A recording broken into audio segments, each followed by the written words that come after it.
Hello, everybody. I'm your host, Ty Thacker, and I'm excited to be here, joined by, Your co-host, Kyler Hasty. and welcome back to our third episode of Football. And it's going to be a great episode. We got a lot in store for today, so let's get right into it. So we start with our first game being the Browns and the Ravens. This game wasn't really close throughout the game. The Ravens actually had a sizable lead, but the Browns were able to come back and win it on a game-winning field goal. Now I'm going to get your co-host Kyler for his opinions on this game. Yeah, coming into this game, the Ravens had the number two defense. Browns had number one defense, and their offenses aren't exactly spectacular. The Ravens have had 30 points in their last five games. So everyone thought everyone had the better offense. We could pull away from this, but as it turned out, the Browns offense more of shot the Ravens defense. As most everyone thought this would be a low scoring game. He had the two best defenses in the league. Instead, we get a high, or not exactly a high scoring, but it was really good. Both defenses got points, but the offenses really kind of shined today.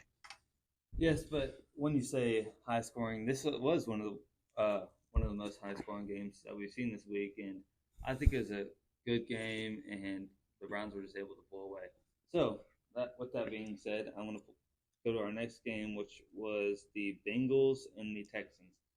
This game was also a very good game, quarterback play wise. You know, we have C.J. Stroud. He's coming off one of the great rookie performances we've seen in a while, and Joe Burrow, he's just getting back to where he finished off last.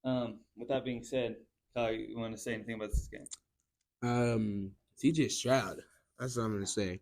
He's already playing like a top five quarterback right now.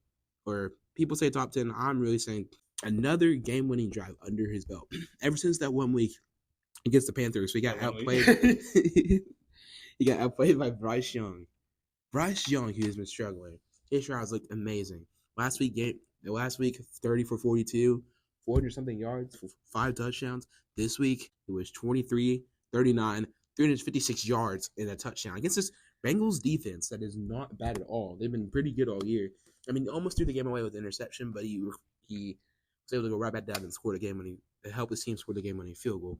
It's in the AFC North, it's kind of wide open right now for anyone. The two teams that everyone thought were the hottest have been knocked off. Yes, and I'm going to add on to that real quick that C.J. Stroud, he did throw that interception, and I knew probably in his mind he known he shouldn't have thrown that ball, but that's rookie mistake, and he was able to just let it go out of his mind and deliver a good solid drive to do this game-winning field goal. Final score: 27 Bengals, 30 Texans. Texans win.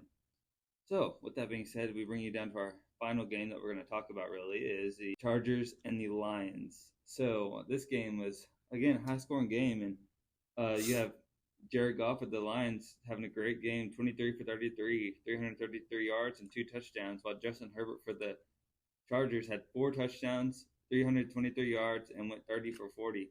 So this is a great quarterback play by both teams, and the Lions ended up winning by a game-winning field goal. The game-winning field goal was a lot seen in this week, and a lot of great games happening in this week. But what I'll say about this game is this was a well-played game by two very underdog teams, and this Lions team is looking better and better each week, and they are one of the top teams right now in the NFL. So, Kyler, you want to add on to this any?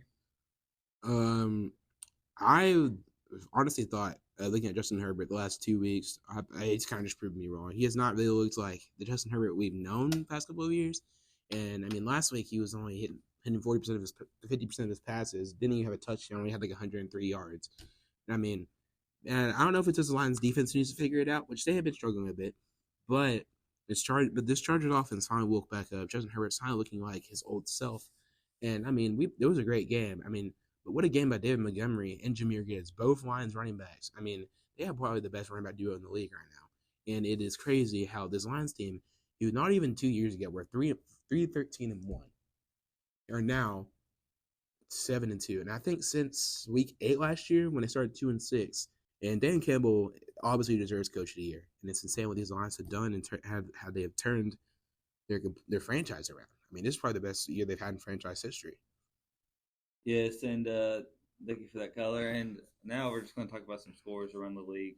Every game, every game was good this week, but those are just some honorable mentions that we've had, competitive wise. So here is the rest of our scores this week. The Green Bay Packers and the Pittsburgh Steelers. This game, the Steelers offense finally got something going, but they kind of went downhill the second half, and the Packers offense woke up. Jordan Love didn't have a terrible game, and this was a close game throughout, and the Steelers won 23-19. Then we go down to Jacksonville, and between the Jacksonville Jaguars and the San Francisco 49ers.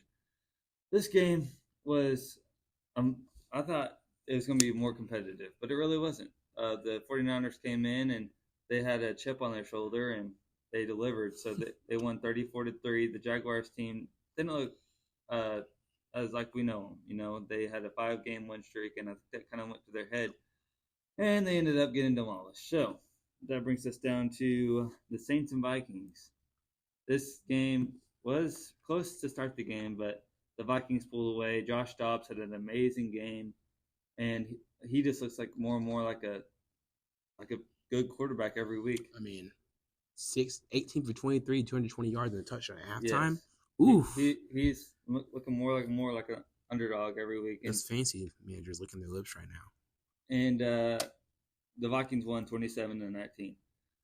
Then we bring you down to Tennessee, between the Tennessee Titans and the Tampa Bay Buccaneers.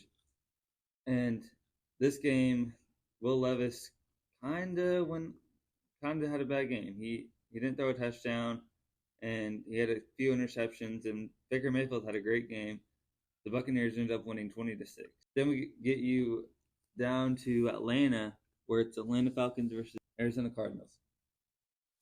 And Arizona came in, and Kyler Murray's back and healthy, and he looked like a great quarterback. He went 19 for 32, 250 yards, and 1 interception. And, you know, that's expected. He hasn't played in a little bit, but he's a little rusty, but he'll get there for sure. The Cardinals took this one 25-23. Then the Cowboys had a chip on their shoulder, and they delivered. And they won 49-7. The Giants, they had their backup in, and he didn't really do good, and the whole team just really played bad for them. The Cowboys, however, they dominated. Dak Prescott had a really good game. He went 26 for 35, 404 yards, 4 touchdowns. Good game by him. Dak Prescott. And then we had another great game that hasn't really been mentioned between the Commanders and the Seahawks. Sam Howell for the Commanders is continuing to be underrated, and he went 30 for 44, 312 yards, and 3 touchdowns. Meanwhile, Geno Smith also had a great game for the Seahawks, going 31 for 47, 370 yards, and 2 touchdowns. Great quarterback play by both teams, and the Seahawks took this one 26-29. Love the way the Seahawks responded after last week's embarrassment. Anyways, we get you down to Sunday Night Football between the Jets and the Raiders. The Raiders pulled away, winning 16-12. The Jets have one chance at a Hail Mary, and they couldn't complete it. And this new coach for the Raiders is looking great. 2 wins and 0 losses so far. So we'll see how the season plays out for him and what his future looks like in Las Vegas. Interesting to see Aaron Rodgers to come back in time and see that they can take Jets to the playoffs still. And, you know, speaking of that, Aaron Rodgers is making tremendous recovery on that Achilles tear. He plans to be back in a month, but, you know. Mid-December is what I heard. I mean, that is. Yeah, I know. Oh, my bad. Cut the cameras. That's very so loud. That's gonna be so loud if I hear that. Anyways, give it in. Yeah, we'll see how the future is for both teams. But yeah. Now we have our Monday Night Football game between the Denver Broncos and the Buffalo Bills. This game was close throughout the game, and there's much of a defensive battle as it was an offensive one. And Russell Wilson had a great game. And, you know, for this Bills team, they took a hard loss and on a much-needed-win game, and they lost 24-22 on a game-winning field goal. Josh Allen for the Bills went 16 for 26, 177 yards, and 1 touchdown. Meanwhile, Russell Wilson for the Broncos, what did he go? 25 for 29, 193 yards, and 2 touchdowns. This has been your 3rd episode of Footballin. I'm your host, Ty Thacker. I'm your co-host, Kyle Hasty. And we are out. Good night, America.